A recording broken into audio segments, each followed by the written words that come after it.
ఇప్పుడు ఎలా ఉంది మీ మీ హోటల్లో పరిస్థితి ఇప్పుడు? అది గ్యాస్ లేకపోవడం వల్ల ఈ కట్టెల మీద చేయడం ఈ ఎండకి మళ్ళీ మేము రంజాన్ నెల ఒక్క పొద్దులుండి గ్యాస్ లేకుండా ఇట్లా వంటలు దీని మీద చేయడం అంటే చాలా కష్టం. కానీ ఈ ఎండ చూస్తూనే ఉన్నారు, ఎండ ఎలా ఉందో. ఆ ఎండకి ఈ మంటలు ఈ సెగలలో చేయడం అంటే చాలా కష్టం అయిపోతుంది. అది గ్యాస్ అయి ఉంటే గ్యాస్తో ఈ పాటికి అయిపోయేది, మా పని లైట్గా ఉండేది. మనం రోజుకి ఎన్ని సిలిండర్లు మీకు అవసరం? ఎన్ని వస్తాయి? రోజుకి కంపల్సరీ 4 సిలిండర్లు అవసరమేనండి. 1-2 వంటలకు కానివ్వండి, లోపల చైనీస్ స్టార్టర్స్ వీటి కోసం కానివ్వండి, బయట రుమాలి రోటీ వీళ్ళ గురించి కానివ్వండి, కంపల్సరీ 4 బండలు కావాల్సిందే.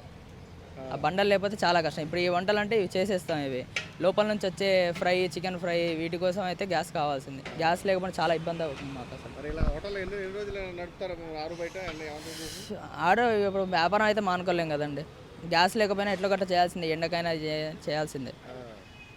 ఓకే. ఏ ఆహార పదార్థాలు తయారు చేస్తున్నారు?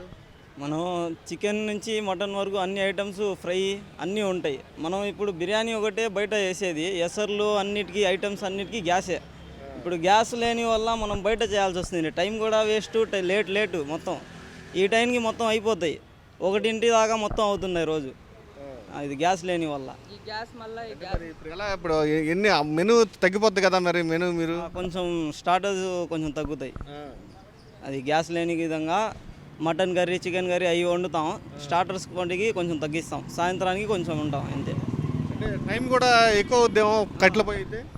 మనం కట్టెల పొయ్యి మీద గ్యాస్ మీద ఉంటే ఐటమ్స్ మొత్తం 11ంటికి అయిపోతాయి. ఇప్పుడు ఏమంటే 1 అవుతుంది, మొత్తం 3 గంటలు లేట్ అవుతుంది. అది ఈ గ్యాస్ రోడ్డు మీద చేయడం వల్ల మళ్ళీ మున్సిపాలిటీ వాళ్ళు వచ్చి రోడ్డు మీద చేయొద్దని చెప్పి వాళ్ళతో ఇబ్బంది అవుతుంది. నిన్న వచ్చారు, మార్నింగ్ కూడా వచ్చి తీసేయాలి అంటున్నారు. తీయకపోతే షట్టర్లు లాకేస్తామని బెదిరిస్తున్నారు. మరి గ్యాస్ లేనప్పుడు మేము ఏం చేయగలం చెప్పండి? అది కూడా ఆలోచించాలి మీరు.